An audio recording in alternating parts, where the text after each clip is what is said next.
आज जो शिक्षकों को वेतन मिलता है उसमें 70% के आसपास हमने देखा है। हम तो करीब 900 स्कूलों में चुनाव के क्रम में गए थे, घूमे थे, तो 70% पैसा उनका इस्टेब्लिशमेंट कॉस्ट में खर्चा हो जाता है।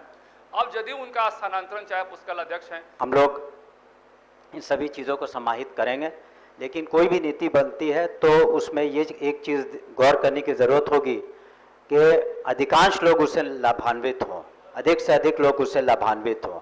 कुछ लोग फिर भी उससे असंतुष्ट रहेंगे, लेकिन सरकार की और शिक्षा विभाग की, माननीय मुख्यमंत्री जी की बिल्कुल स्पष्ट हमारी नियत है कि शिक्षकों के प्रति सरकार की नियत क्या है ये बताने की जरूरत नहीं है, क्योंकि पिछले विधानसभा के सत्र में जो बातें बिहार के माननीय मुख्यमंत्री नीतीश कुमार जी ने स्कूल टाइमिंग को लेकर कहा, शिक्षकों के पोस्टिंग परीक्षा को लेकर कहा, वो कितना अनुपालन हो पाया वो बताने की आवश्यकता अब भी नहीं है। हालांकि फिर भी मानसून सत्र के दौरान आज 23 जुलाई 2024 को बीजेपी के एमएलसी कई सवाल सदन में कर रहे थे, जिसका जवाब माननीय शिक्षा मंत्री सुनील कुमार जी दे रहे थे।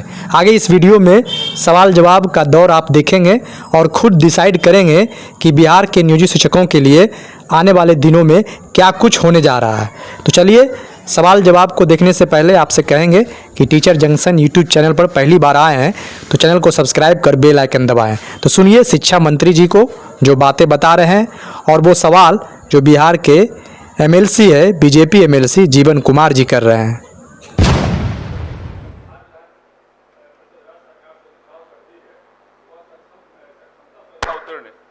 स्थानीय निकाय के सभी शिक्षकों व पुस्तकालय अध्यक्षों को ऐच्छिक पदस्थापन या स्थानांतरण की सुविधा प्रदान करें।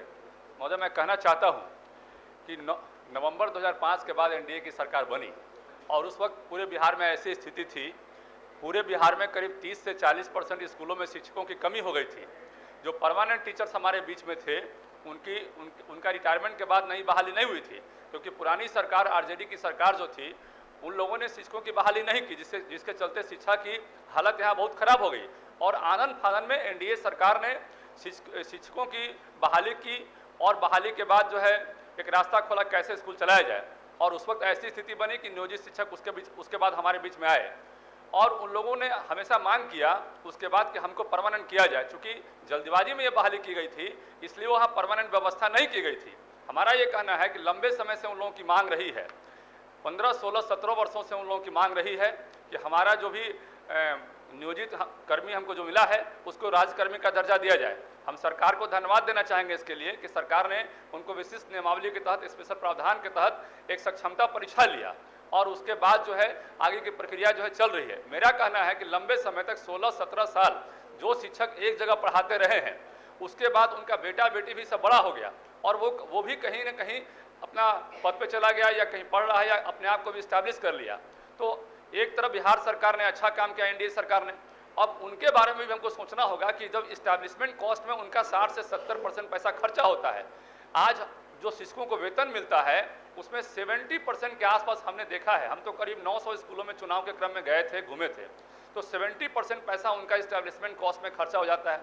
अब यदि उनका स्थानांतरण, चाहे पुस्तकालय अध्यक्ष हैं या अन्य टीचर हैं, उनका स्थानांतरण उनके घर से या उनके जिले से बहुत दूर कर देंगे तो एडिशनल जो है इस्टेब्लिशमेंट कॉस्ट उन पर पड़ेगा और उनको उतना पैसा हम नहीं देते हैं कि वो उसको बियर कर सके जैसे हम परमानेंट टीचर्स को देते थे। हमारा कहना है कि उनका जो है स्थानांतरण जो है उनके ही जिला में, उनके प्रखंड में ही उनके स्कूल छोड़कर कहीं और कर दी जाए, यही मेरा कहना है।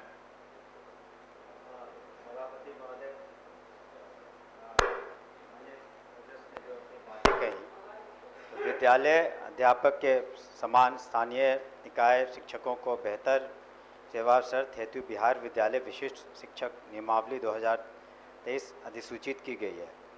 तो इसके बारे में हमें ये कहना है महोदय कि हम लोगों ने एक कमेटी बनाई है, उसमें सीनियर ऑफिसर्स हैं और जो हम लोग इस नीति को बना रहे हैं उसमें थोड़ा वक्त लगेगा, लेकिन ऐसी बात नहीं है कि हम सारे आयामों को नहीं लेंगे।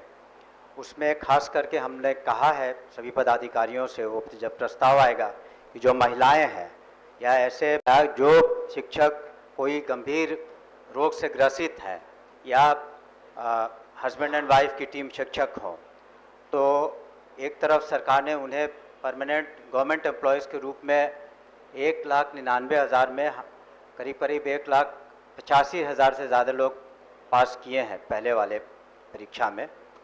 और तो उनको हम लोग मानवता के आधार पर जितना हो सकेगा हम लोग एडजस्ट करेंगे। ऐसा कोई हम लोग हार्ड एंड फास्ट रूल नहीं बनाएंगे कि बिल्कुल किसी का अगर कैमूर जिला है तो वहाँ पर उससे उनको उठा करके हम लोग किसी दूर दराज के इलाके में दे देंगे। यहाँ तक कि हमने ये भी कहा है, मैं सदन को बताना चाहूँगा कि जिला के अंदर भी अगर कोई, जैसे कैमूर जिला ले लिया जाए, तो उसके पहाड़ी इलाके में भी जब किसी को आप पदस्थापित करते हैं तो उसका उम्र का भी ख्याल रखा जाए, उसके बीमारी इत्यादि का भी ख्याल रखा जाए।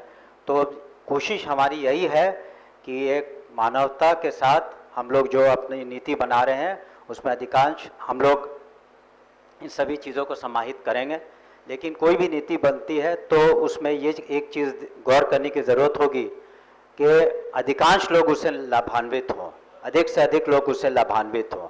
कुछ लोग फिर भी उससे असंतुष्ट रहेंगे, लेकिन सरकार की और शिक्षा विभाग की, माननीय मुख्यमंत्री जी की बिल्कुल स्पष्ट हमारी नियत है कि अधिक से अधिक हम लोगों ने जिस तरह से सरकारी सेवक होने की सुविधा दी है उसी तरह से उनके स्थानांतरण के संबंध में भी हम लोग उसको जहाँ तक हो सकेगा उदार करें रखेंगे। आपसे हमें अनुरोध है कि इसे वापस लेने की कृपा करें। महोदय, माननीय मंत्री से हम कहना चाहते हैं, उनको उनके संज्ञान में हम देना चाहते हैं कि जो भी हमारे बीच जिन शिक्षकों की बातचीत हो रही है, जिनकी चर्चा हम कर रहे हैं, उन शिक्षकों का अब जो है रिटायरमेंट का स्टेज आने वाला है। बहुत सारे उनमें ऐसे शिक्षक है जिनका कि रिटायरमेंट का स्टेज आने वाला है। कोई किसी का सर्विस 5 साल बचा है, किसी का 6 महीना बचा है, किसी का 3 साल बचा है। तो मुझे लगता है कि मैक्सिमम ऐसे टीचर्स हैं, माननीय मंत्री जी के संज्ञान में देना चाहते हैं कि वो 5 से 7 साल ही उनकी सर्विस बची है। अब बाकी समय के लिए यदि उनको स्थानांतरित करते हैं तो ये तो उनके लिए एक एडिशनल कॉस्ट है। अब वहाँ पर एक नया एस्टेब्लिशमेंट उनको खड़ा करने में समस्या होगा। इसलिए माननीय मंत्री से कहना है कि इस पर एक जो है अपना स्पष्ट विजन आप रखें तो जाके तो उन लोगों के लिए ये हेल्पफुल होगा। और ये हमारी सहायता के लिए आए थे। जब हमारे एनडीए गवर्नमेंट जब बनी थी तब आरजेडी सरकार ने शिक्षा व्यवस्था को इतना खराब कर दिया था कि उस वक्त हमारे पास कोई रास्ता नहीं था। हम परमानेंट बहाली प्रोसीजर में जाते तो लंबा समय लगता और 30 से 40% स्कूलों में ताला लगे हुए थे। और वैसी स्थिति में जिन टीचर्स का हम लोगों ने अपॉइंटमेंट किया और जिस परिस्थिति में अपॉइंटमेंट किया, तो उनके साथ हमारा कहना है कि न्याय होना चाहिए। या पुस्तकाल अध्यक्ष हो या नियोजित शिक्षक हो जो टीआरई 1 टीआरई 2 या सक्षमता परीक्षा पास करके हमारे बीच आ रहे हैं। ठीक है, माननीय सदस्य ने जो अपने विचार रखे उस पर हम जरूर गहराई से विचार करेंगे। अपना प्रस्ताव